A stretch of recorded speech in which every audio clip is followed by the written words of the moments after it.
يا إمام المجاهدين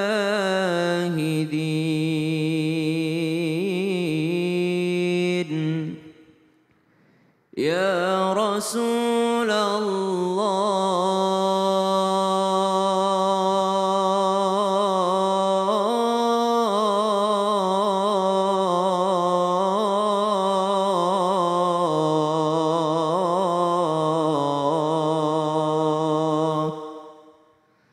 صلى الله عليك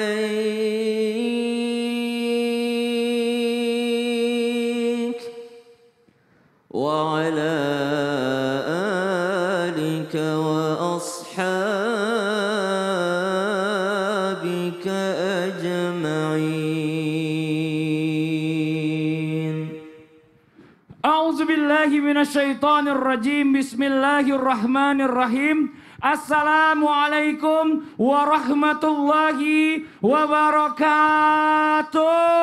Waalaikumsalam warahmatullahi wabarakatuh. Jamaah, oh jamaah, Alhamdulillah. Alhamdulillahirabbil alamin. Allahumma sholli ala sayyidina Muhammad wa ala ali sayyidina Muhammad. Jamaah Islami Tinda yang dirahmati Allah, alhamdulillah hari ini kita bertemu lagi ya di Islami Tinda di 7 Rajab 1443 Hijriah, dan Masya Allah di bulan Rajab ini ya ternyata banyak banget amalan-amalan yang seharusnya bisa kita lakukan sebagai umat muslim.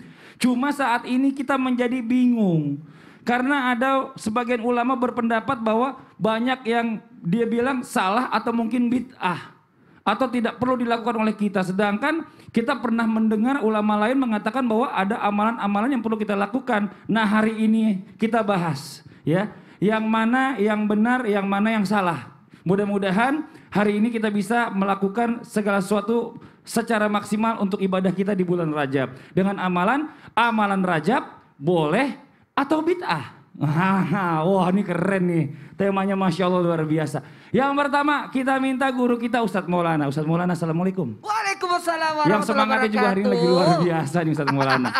Ya Ustadz Maulana nih ya, pertama ini dalam menyambut bulan Rajab katanya ada amalan zikir khusus nih yang dilakukan di bulan Rajab. Pertanyaannya, wah emangnya ada zikir khusus di bulan Rajab, dan zikir seperti apa? Apakah pahalanya akan berbeda ketika kita membacanya di bulan yang lain? Mohon izin penjelasannya, tafadhol. Makasih banyak Mas Fadli. Izin Habib Muhammad Syahab dan izin Ustaz Sam Al-Mansur apa? Al-Marusi. Padahal Sam Nur Makkah gitu. Bismillahirrahmanirrahim. Assalamualaikum warahmatullahi wabarakatuh. Waalaikumsalam warahmatullahi wabarakatuh. Jamaah. Yeay. Oh jamaah. Yeay. Alhamdulillah. Lillah. Alhamdulillahirabbil alamin. Allahumma shalli ala sayyidina Muhammad wa ala ali sayyidina Muhammad. Satu bentuk pujian dan rasa syukur kita. Alhamdulillah tak terasa kita sudah berada di bulan Rajab. Di awal bulan Rajab, tepatnya tanggal 7 Rajab 1443 Hijriah. Berarti sekitar 53 hari menuju bulan suci Ramadan. Masya Allah, tabarakallah. Allahumma barik lana fi Rajab wa Sa'ban wa ballighna Ramadan. Berkaitan dengan bulan Rajab, ternyata ada amalan. Memangnya ada amalan, jelas ada amalan. Bahkan Rajab itu adalah bulannya Allah. Rajab bulannya Allah, Sa'ban bulannya Nabi, dan Ramadan bulannya umatnya Nabi. Maka memperbanyak baca surah Al-Ikhlas di bulan Rajab. Perbanyaklah membaca surah Al-Ikhlas di bulan Rajab. Apalagi ada zikir doanya, yakni tadi Allahumma barik lana fi Rajaban wa Sa'ban wa ballighna Ramadan. Ya Allah, berkailah aku di bulan Rajab dan Sa'ban, dan sampaikanlah aku pada bulan suci Ramadan. Pertanyaannya, bacaan apa lagi? Ada sebenarnya beberapa rangkaian bacaan yang disampaikan oleh Habib Umar. Masya Allah, makasih banyak muridnya langsung yang beritahukan saya tadi. Iya, Masya Allah, Habib Muhammad Syahab. Iya, Masya Allah, tabarakallah. Rabbi fir warham wa tubu alayya. Dibaca 70 kali. 70 kali dibaca Jadi bisa dicicil. 20 di maghrib, 20 di subuh, 10 di tepat waktu duhur, asar, dan isya.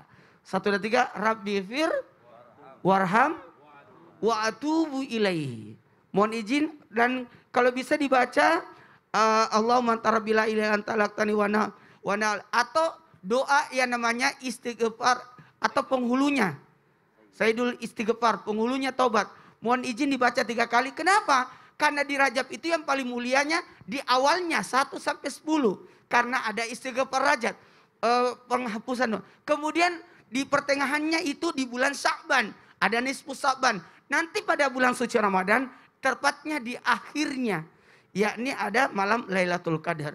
Dan ada juga bacaan untuk 1 sampai 10 Rajab, kita baca Subhanallah Hayyul Qayyum sebanyak 100 kali. Kemudian di tanggal 11 sampai 20 Subhanallahil Ahad Samad. Kemudian terakhir di 21 sampai 30 kita baca Subhanallah Ar-Rauf.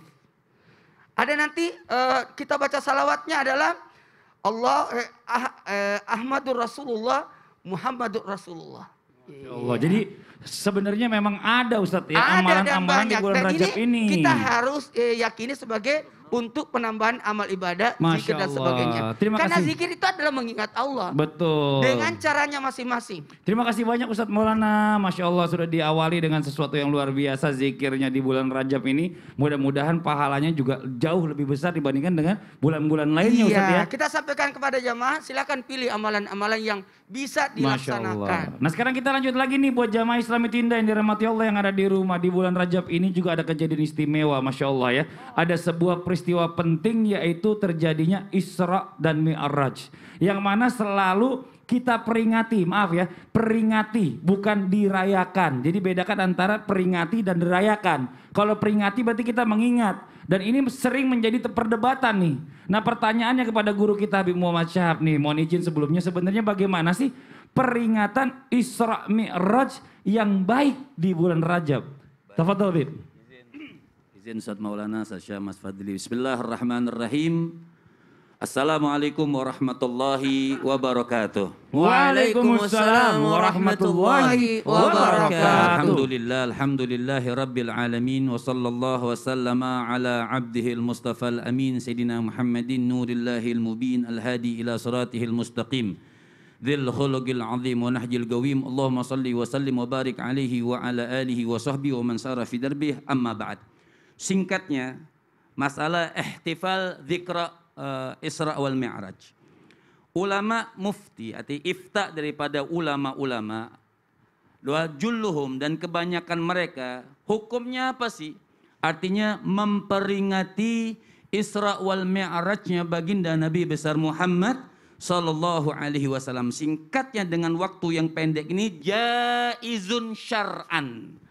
Artinya diperbolehkan secara syariat. Kalau dikatakan begini, orang itu ilmu itu dilihat adab. Nah, ilmu itu dilihat adab. Kalau kita masih sungai atau masih apa, jangan mudah menyalahkan apa yang ada di dalam lautan. Kita tidak bisa mengukur apa yang ada di dalam lautan. Ulama-ulama kita, ulama besar yang mumpuni, mereka semua istinbatnya daripada Al-Quran dan hadis. Contoh misalnya di antara dalil-dalil atau yang membolehkan peringatan atau haflah-haflah di dalam Islam seperti Maulid, seperti Isra al-Mi'raj Nabi sallallahu alaihi wasallam sampai Allah Subhanahu wa taala mengatakan wa qul bi fadlillahi wa bi rahmatihi fabidzalika falyafrahu. Dalam ayat ini jelas Allah Subhanahu wa taala mengatakan katakan apabila kalian mendapatkan fadilah, kemuliaan, nikmat, falyafrahu, kita disuruh gembira. Nah, gembira di sini Allah nggak kasih tahu caranya. Kita umum falyafrahu, bergembira. Ulama kita orang-orang yang hebat sampai dikatakan oleh Nabi alaikum bisunnati wa sunnatil khulafa'ir rasyidin al-mahdiyyin min ba'di.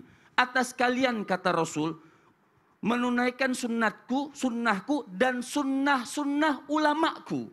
Artinya ulama betul-betul bil makna ulama yang ada di dalam kitab-kitabnya.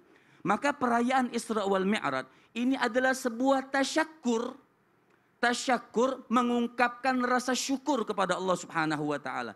Allah juga mengatakan washkuru ni'matallah in kuntum iyyahu ta'budun. Bersyukurlah atas segala nikmat-nikmat yang diberikan oleh Allah Subhanahu wa taala.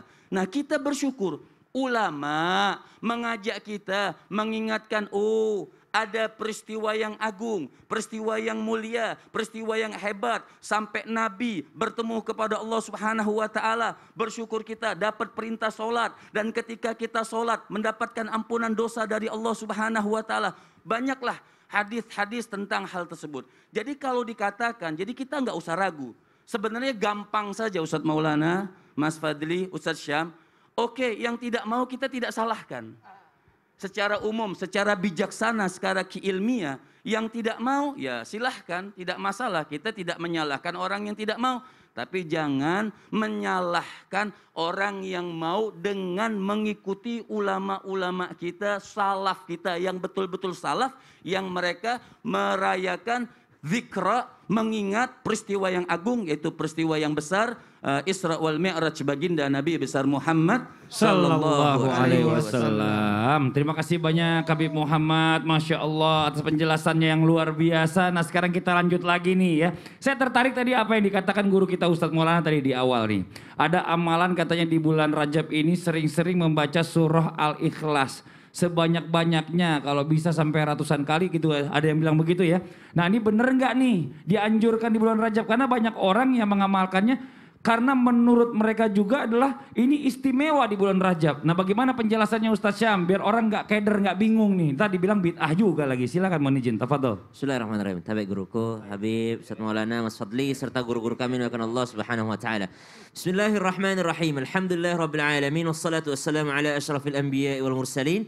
سيدنا محمد وعلى آله وصحبه أجمعين أصبحنا وأصبح الملك لله رب العالمين سبحانك لا علم لنا إلا ما علمتنا إنك أنت العليم الحكيم رب اشرح لي صدري ويسر لي أمري واحلل عقدة من لساني يفقهوا قولي واجعل لي وزيرا من أهلي آمين آمين آمين يا رب العالمين. Suatu ketika ada seorang wanita di Quds, yakni di Baitul Maqdis, beliau senantiasa mengamalkan suratul Ikhlas.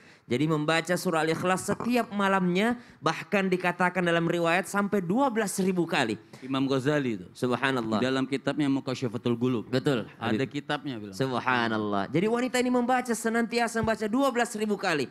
Akhirnya apa yang terjadi? Ketika beliau membaca, khususnya pada bulan Rajab ini, beliau senantiasa mengenakan pakaian yang sangat sederhana atau kain yang sangat sederhana yang terbuat daripada kulit kambing ataupun wol. Maka kain kasar ini pakaian sufi, makanya dikatakan sufi gitu ya. Dari kata sufi, maka subhanallah dia katakan kepada anaknya, ibu berpesan kepadamu, berwasiat kepadamu, andai kata ibu nanti meninggal dunia, engkau kuburkan ibu dengan kain ini saja. Tidak usah kau membeli kain kafan yang mahal. Tidak usah kau memberikan ibu kain yang mahal. Kain yang ini saja. Karena kain ini ibu sudah pakai dalam sholat ibu. Ibu sudah pakai dalam bacaan zikir ibu dengan suratul Ikhlas sampai 12.000 kali. Maka subhanallah, qadarullah, orang ini pun meninggal dunia. Wanita ini meninggal dunia. Ternyata beliau adalah wali Allah subhanahu wa ta'ala. Ketika meninggal dunia, anaknya karena saking cintanya kepada ibunya, dia memberikan yang terbaik. Diganti pakaian tersebut. Diberikan kain kafan yang bagus, yang mahal. Maka subhanallah, meninggal dunia sang ibu dikafankan dengan sesuatu yang lebih baik daripada pakaian sehari-harinya. Maka sang anak pun di malam harinya bermimpi bertemu dengan ibundanya. Dikatakan, kenapa engkau tidak menunaikan wasiat ibu? Sang anak pun bangun ketakutan dan langsung menuju kuburan ibunya. Hendak membongkar kuburannya karena ingin mengganti kain kafan dengan kain yang telah dipesankan oleh ibundanya. Apa yang terjadi? Ternyata jenazahnya sudah tidak ada di alam kuburnya. Langsung diangkat oleh Allah Subhanahu wa ta'ala. Disebabkan karena amalan apa? Karena suratul Ikhlas. Terlepas daripada kisah ini, memang suratul Ikhlas itu banyak sekali keutamaannya. Bukankah Nabi SAW pernah menawarkan kepada para sahabat, wahai para sahabatku, adakah di antara kalian yang sanggup untuk membaca sepertiga Al-Quran atau menghatamkan Al-Quran setiap malamnya sebelum ia tidur? Maka para sahabat mengatakan, rasanya itu sangat berat ya Rasulullah. Maka kata baginda Nabi SAW, bacalah suratul Ikhlas karena itu adalah sepertiga Al-Quran. Jadi kalau dibaca 3 kali sama dengan mengkhatamkan Al-Quran. Ada lagi orang datang kepada baginda Nabi SAW mengadukan temannya. Ya Rasulullah, ada temanku tuh kalau ngimamin kulhu mulu. Ya, kulhu mulu bacaannya, Al-Ikhlas mulu. Lalu Nabi SAW mengatakan panggil orangnya ke sini. Ditanya sama Rasulullah, kenapa kau baca kulhu terus? Kenapa kau baca Al-Ikhlas terus? Emang kau tidak hafal surah yang lain? Kata orang ini, saya hafal surah yang lain ya Rasulullah. Tapi saya sangat mencintai kulhu Allahu ahad. Kenapa? Karena satu-satunya surah yang tidak ada permintaan di dalamnya, cuma kulhu doang. Saya memuji Allah, di dalam ada kecintaan Allah Subhanahu wa taala. Maka apa jawaban bagi Nabi SAW? Engkau pun dicintai oleh Allah Subhanahu wa taala karena mencintai surah Al-Ikhlas. Masya Allah, jazakallah khairan kasiran, makasih banyak. Jadi nggak bid'ah ya Ustaz Syam ya? Insya Allah, kan namanya Al-Quran, bacaan Iya, nah, Quran. sekarang kita lanjut lagi nih, buat jamaah Islami Tinda yang ada di rumah, ada nggak yang mengamalkan puasa di bulan Rajab ini? 1 sampai 10 bahkan ada sampai 15. Karena ada yang bilang juga bahwa ini bid'ah. Nggak ada diajaran oleh Nabi. Bahkan dicari di hadis yang paling palsu pun nggak ketemu. Nah ini bagaimana Ustadz Maulana jawabannya? Ada jawabannya. Jawabannya Mau gimana? tahu jawabannya? Mau dong. Izin Habib, izin Sasam, Mas Padi berdiri. Ya. Cari posisi paling enak gayanya. Yang paling enak gini lah. Ya. Mau gimana lagi? Tunggu dulu sebentar. Udah gini aja. Pause. Mau tahu gimana solusi berbicara tentang puasa Rajab? Mau tahu? Mau tahu? Saya akan bahas setelah yang satu ini. Jangan kemana-mana. Kita akan lanjutkan setelah yang satu. Jamaah, oh jamaah. Alhamdulillah ada jawabannya. Subhanallah.